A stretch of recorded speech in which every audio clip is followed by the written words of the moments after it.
ಓಂ ಶ್ರೀ ಗುರುಭ್ಯೋ ನಮಃ. ಫ್ರೆಂಡ್ಸ್, ಎಲ್ಲರಿಗೂ ನಮಸ್ಕಾರ. ನಿಮಗೆಲ್ಲರಿಗೂ ಕೂಡ ಆದರದ ಸ್ವಾಗತ. ಶ್ರೀ ಪೋತಲೂರಿ ವೀರಬ್ರಹ್ಮೇಂದ್ರ ಸ್ವಾಮಿಗಳು ಶತಮಾನಗಳ ಹಿಂದೆಯೇ ತಮ್ಮ ತಾಳಪತ್ರ ಗ್ರಂಥಗಳಲ್ಲಿ ಬರೆದಿಟ್ಟ ಕಾಲಜ್ಞಾನದ ಸತ್ಯಗಳು ಇಂದು 2026ರ ಈ ದಿನಗಳಲ್ಲಿ ಅಕ್ಷರಶಃ ನಿಜವಾಗ್ತಾ ಇವೆ. ಪ್ರಕೃತಿಯ ಘೋರ ವಿಕೋಪಗಳು, ಬದಲಾಗುತ್ತಿರುವ ಮಾನವ ಸಂಬಂಧಗಳು ಮತ್ತು ಜಗತ್ತಿನಲ್ಲಿ ಸಂಭವಿಸಲಿರುವ ವಿಚಿತ್ರ ಘಟನೆಗಳ ಬಗ್ಗೆ ಅವರು ಮುಂಚಿತವಾಗಿಯೇ ನಮಗೆ ಎಚ್ಚರಿಕೆಯನ್ನು ನೀಡಿದರು. ಬ್ರಹ್ಮಯ್ಯರವರ ಕಾಲಜ್ಞಾನದ ಪ್ರಕಾರ ರಾಶಿಚಕ್ರದ ಅತ್ಯಂತ ಶಿಸ್ತುಬದ್ಧ ಕರ್ಮ ಪ್ರಧಾನ ಹಾಗೂ ಭೂಮಿ ತತ್ವದ ಮಕರ ರಾಶಿಯವರ ಜೀವನದ ಮೇಲೆ ಈ ಭೀಕರ ಕಾಲಜ್ಞಾನದ ಪ್ರಭಾವ ಹೇಗೆ ಇರುತ್ತೆ, ಮುಂಬರುವ ಜೂನ್ ತಿಂಗಳಿಂದ ಮಕರ ರಾಶಿಯವರು ಎದುರಿಸಲಿರುವ ಈ ವಿಚಿತ್ರ ಘಟನೆಗಳು ಮತ್ತು ಸೃಷ್ಟಿ ರಹಸ್ಯಗಳು ಯಾವ್ಯಾವು ಎಂಬುದನ್ನು ಈ ವಿಡಿಯೋದಲ್ಲಿ ತಿಳಿಯೋಣ. ವಿಡಿಯೋವನ್ನು ಕೊನೆಯವರೆಗೂ ನೋಡಿ ಮತ್ತು ಕಮೆಂಟ್ ಬಾಕ್ಸಲ್ಲಿ ಓಂ ನಮಃ ಶಿವಾಯ ಅಂತ ಬರೆಯೋದನ್ನು ಮರೆಯದೆ ಟೈಪ್ ಮಾಡಿ. ಬ್ರಹ್ಮಯ್ಯರವರ ಕಾಲಜ್ಞಾನದ ಮೊದಲ ಮತ್ತು ಅತಿ ದೊಡ್ಡ ಎಚ್ಚರಿಕೆ ಅಂದರೆ ಪ್ರಕೃತಿ ತಾಂಡವ. ಅವರ ಹಳೆಯ ಗೃಹ ಕುಸಿದ ನಂತರ 7 ಸಮುದ್ರಗಳು ತಮ್ಮ ಗೆರೆಯನ್ನು ದಾಟಲಿವೆ ಅಂತ ಬರೆದಿದ್ದಾರೆ. ಪೂರ್ವ ತೀರದಲ್ಲಿ ಸಮುದ್ರದ ಅಲೆಗಳು ಆಕಾಶದ ಎತ್ತರಕ್ಕೆ ಎದ್ದು ತೀರ ಪ್ರದೇಶಗಳನ್ನು ನುಂಗಿ ಹಾಕುತ್ತೆ. ಮಕರ ರಾಶಿಯು ಭೂಮಿ ತತ್ವದ ರಾಶಿಯಾಗಿದ್ದು ಸ್ಥಿರತೆ ಹಾಗೂ ಭದ್ರತೆಯನ್ನು ಅತಿಯಾಗಿ ಬಯಸುತ್ತೆ. ಆದರೆ ಪ್ರಕೃತಿಯ ಈ ಭೀಕರ ವಿಕೋಪಗಳು ಮತ್ತು ಜಲಪ್ರಳಯದ ಮುನ್ಸೂಚನೆಗಳು ನಿಮ್ಮ ಜೀವನದ ವ್ಯವಸ್ಥೆಯನ್ನು ಅಲುಗಾಡಿಸಬಹುದು. ಕರಾವಳಿ ತೀರದಲ್ಲಿ ವಾಸಿಸುವ ಅಥವಾ ಜೂನ್ ತಿಂಗಳಿಂದ ದೂರದ ಪ್ರಯಾಣ ಬೆಳೆಸುವ ಮಕರ ರಾಶಿಯವರು ಅತ್ಯಂತ ಜಾಗರೂಕರಾಗಿರಬೇಕು. ಕೇವಲ ಸುನಾಮಿ ಮಾತ್ರವಲ್ಲ, ಹಗಲು ರಾತ್ರಿ ಎನ್ನದೇ ಭೂಮಿ ಕಂಪಿಸುತ್ತೆ. ದೊಡ್ಡ ನಗರಗಳಲ್ಲಿ ಮೋಡಗಳು ಬಿರಿದು ಬೀಳುತ್ತೆ.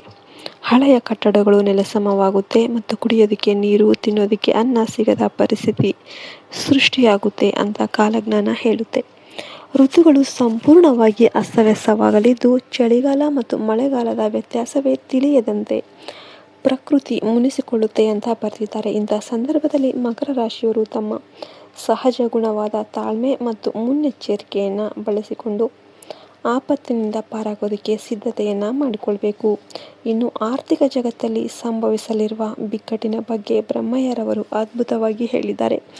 ಜಾಗತಿಕ ಮಾರುಕಟ್ಟೆಯಲ್ಲಿನ ಏರುಪೇರಿಂದಾಗಿ ಜನರು ಅತ್ಯಂತ ಮೌಲ್ಯಯುತ ಅಂತ ನಂಬಿರುವ ಚಿನ್ನದ ಬೆಲೆ ಒಂದು ಬಾರಿ ತೀವ್ರವಾಗಿ ಕುಸಿದು ಹೂಡಿಕೆದಾರರ ಹಣ ಆವಿಯಾಗುತ್ತೆ.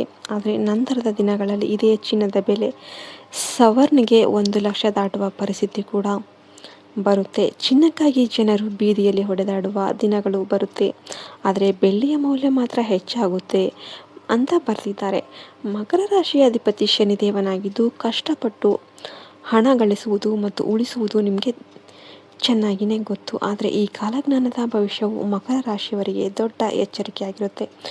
ಜೂನ್ ನಂತರ ನೀವು ಯಾವುದೇ ಹೊಸ ಆಸ್ತಿ ಖರೀದಿ ಇನ್ನು ಚಿನ್ನದ ಮೇಲೆ ಹೂಡಿಕೆ ಅಥವಾ ಶೇರ್ ಮಾರ್ಕೆಟಲ್ಲಿ ಹಣ ಇಡಬೇಕಾದಾಗ ಅತ್ಯಂತ ಜಾಗರೂಕರಾಗಿರಿ. ಯಾವುದೇ ರೀತಿಯ ಶಾರ್ಟ್ಕಟ್ ಅಥವಾ ಅಕ್ರಮ ಮಾರ್ಗಗಳ ಮೂಲಕ ಲಾಭ ಗಳಿಸೋದಕ್ಕೆ ಹೋಗಬೇಡಿ. ಇಲ್ಲದಿದ್ದರೆ ಶನಿದೇವರ ಪ್ರಭಾವದಿಂದಾಗಿ ಆರ್ಥಿಕ ನಷ್ಟದ ಜೊತೆಗೆ ದೊಡ್ಡ ಕಾನೂನು ಸಂಕಷ್ಟಕ್ಕೆ ಸಿಲುಕಬೇಕಾದ ಸಂದರ್ಭ ಬರಬಹುದು. ಉದ್ಯೋಗಸ್ಥರು ತಮ್ಮ ಕೈಯಲ್ಲಿರುವ ಕೆಲಸವನ್ನು ಭದ್ರವಾಗಿಟ್ಕೊಳ್ಳಿ. ಯಾಕೆಂದರೆ ಕಾಲಜ್ಞಾನದ ಪ್ರಕಾರ ಅನೇಕರು ಇದ್ದಕ್ಕಿದ್ದಂತೆ ಕೆಲಸ ಕಳೆದುಕೊಂಡು ರಸ್ತೆಗೆ ಬೀಳುವ ಕಠಿಣ ಪರಿಸ್ಥಿತಿ ಸೃಷ್ಟಿಯಾಗುತ್ತೆ. ಬ್ರಹ್ಮಯ್ಯರವರ ಕಾಲಜ್ಞಾನದಲ್ಲಿ ಆರೋಗ್ಯದ ಕುರಿತು ಅತ್ಯಂತ ಭಯಾನಕ ವಿಷಯಗಳನ್ನು ಉಲ್ಲೇಖಿಸಲಾಗಿದೆ. ಮನುಷ್ಯರು ನಡೆದಾಡುತ್ತಲೇ ಇದ್ದಕ್ಕಿದ್ದಂತೆ ಕುಸಿದು ಬಿದ್ದು ಪ್ರಾಣ ಬಿಡುವ ದಿನಗಳು ಬರುತ್ತೆ ಅಂತ ಬರೆದಿದ್ದಾರೆ. ಇಂದು ನಾವು ನೋಡುತ್ತಿರುವ ಹಾರ್ಟ್ ಅಟ್ಯಾಕ್, ಹೃದಯಾಘಾತ ಏನಿದೆ, ಈ ಮರಣಗಳು ಒಂದು ಜಸ್ಟ್ ಎಕ್ಸಾಂಪಲ್ ಅಂತಲೇ ಹೇಳ್ಬಹುದು. ಮುಂಬರುವ ದಿನಗಳಲ್ಲಿ ಹೊಟ್ಟೆಯಲ್ಲಿ ಉರಿ ಉಂಟಾಗಿ ನಾಲಿಗೆಯ ಮಾತು ನಿಂತು ಜನರು ಪಕ್ಷಿಗಳಂತೆ ಉದುರಿ ಹೋಗ್ತಾರೆ ಅಂತ ಬರೆದಿದ್ದಾರೆ. ದೇಹದ ಮೇಲೆ ದೊಡ್ಡ ದೊಡ್ಡ ಪೊಪ್ಪೆಗಳು ಬರುವ ಹೊಸ ವೈರಸ್ ಮತ್ತು ಸಾಂಕ್ರಾಮಿಕ ರೋಗಗಳು ವಾಯು ಮಾಲಿನ್ಯದ ಕಾರಣದಿಂದ ಹರಡುತ್ತೆ ಅಂತ ಬರೆದಿದ್ದಾರೆ. ನಾವು ಈಗ ಎಬೋಲಾ ಆ್ಯಂಡ್ ಕರೋನಾವನ್ನು ನೋಡ್ತಾ ಇದ್ವಿ ಅಲ್ವಾ. ಆಸ್ಪತ್ರೆಗಳು ತುಂಬಿ ಹೋಗಿ ಚಿಕಿತ್ಸೆ ಸಿಗದ ಪರಿಸ್ಥಿತಿ ನಿರ್ಮಾಣ ಆಗುತ್ತೆ ಅಂತ ಬರೆದಿದ್ದಾರೆ. ಮಕರ ರಾಶಿಯವರೇ, ನಿಮ್ಮ ರಾಶಿಯು ಮೂಳೆ ಹಾಗೂ ಕೀಲುಗಳ ಭಾಗವನ್ನು ಸೂಚನೆ ಮಾಡೋದ್ರಿಂದ ಈ ಸಾಂಕ್ರಾಮಿಕ ರೋಗಗಳು ಅಥವಾ ದೈಹಿಕ ಬಳಲಿಕೆ ನಿಮ್ಮನ್ನು ಬೇಗನೆ ಕಾಡಬಹುದು. ವಿಶೇಷವಾಗಿ ಅತಿಯಾದ ಕೆಲಸದ ಒತ್ತಡದಿಂದಾಗಿ ನಿಮ್ಮ ಆರೋಗ್ಯ ಹದಗೆಡದಂತೆ ನೋಡಿಕೊಳ್ಳಿ. ಕಾಯಿಲೆ ಭಯದಿಂದ ಹೆಂಡತಿ ಪತಿಯನ್ನು, ತಾಯಿ ಮಗುವನ್ನು ದೂರ ತಳ್ಳುವಂತಹ ಕಲಿಯುಗದ ಘೋರ ಸಂಬಂಧಗಳನ್ನು ನಾವು ನೋಡಲಿದ್ದೇವೆ. ಅಷ್ಟೇ ಅಲ್ಲ, ಬ್ರಹ್ಮಯ್ಯರವರು ಆಕಾಶದಲ್ಲಿ ಸಂಭವಿಸುವ ವಿಚಿತ್ರಗಳ ಬಗ್ಗೆ ಕೂಡ ಬರೆದಿದ್ದಾರೆ. ಆಕಾಶದಲ್ಲಿ ಹಗಲು ಹೊತ್ತಲ್ಲಿ ಕಾಣಿಸುವ ವಿಚಿತ್ರ ನಕ್ಷತ್ರ ಅಥವಾ ಬಾಲಚುಕ್ಕಿ ಮೂಡುತ್ತೆ. ರಕ್ತದ ಬಣ್ಣದಲ್ಲಿ ಮೋಡಗಳು ಕವಿದು ಸೂರ್ಯ ಚಂದ್ರರು ತಮ್ಮ ಸಹಜ ಬೆಳಕನ್ನು ಕಳೆದುಕೊಳ್ಳುತ್ತಾರೆ. ಈ ವಿಚಿತ್ರ ನಕ್ಷತ್ರದ ದರ್ಶನದ ಬೆನ್ನಲ್ಲೇ ಜಗತ್ತಲ್ಲಿ ದೊಡ್ಡ ಯುದ್ಧಗಳು ಅಥವಾ ಪೆನು ದುರಂತಗಳು ಸಂಭವಿಸುತ್ತೆ ಅಂತ ಬರೆದಿದ್ದಾರೆ. ಇನ್ನು ಬಾಹ್ಯಾಕಾಶದಿಂದ ಭೂಮಿಗೆ ದೊಡ್ಡ ಆಪತ್ತು ಕಾಯುತ್ತಿದೆ ಅಂತ ಕೂಡ ಬರೆದಿದ್ದಾರೆ. ಕಾಲಜ್ಞಾನದ ತಾಳಪತ್ರಗಳಲ್ಲಿ ಕಣ್ಣಿಗೆ ಕಾಣದ ಕೆಲವು ಅತಿಮಾನುಷ ವಿಚಿತ್ರಗಳ ಉಲ್ಲೇಖ ಕೂಡ ಇದೆ.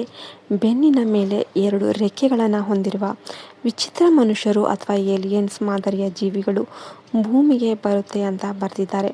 ನೆಲ್ಲೂರು ಜಿಲ್ಲೆಯಲ್ಲಿ ಗಿಳಿಯೊಂದು ಮನುಷ್ಯರಂತೆ ಕಾಲಜ್ಞಾನವನ್ನು ಬೋಧಿಸುತ್ತೆ ಅಂತ ಬರೆದಿದ್ದಾರೆ. 7 ವರ್ಷದ ಹಸುಗೂಸು ಭವಿಷ್ಯದ ನುಡಿಗಳನ್ನು ಹೇಳುತ್ತೆ ಅಂತ ಬರೆದಿದ್ದಾರೆ.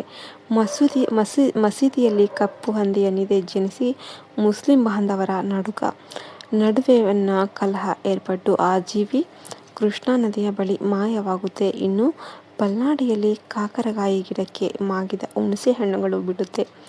ಬೇವು ಹಾಗೂ ಹುಣಸೆ ಮರಗಳಲ್ಲಿ ಮಾವಿನಕಾಯಿ ಮತ್ತು ಮಲ್ಲಿಗೆ ಹೂಗಳು ಅರಳುವ ಪ್ರಕೃತಿ ವಿರೋಧಿ ಚಮತ್ಕಾರಗಳು ನಡೆಯುತ್ತೆ.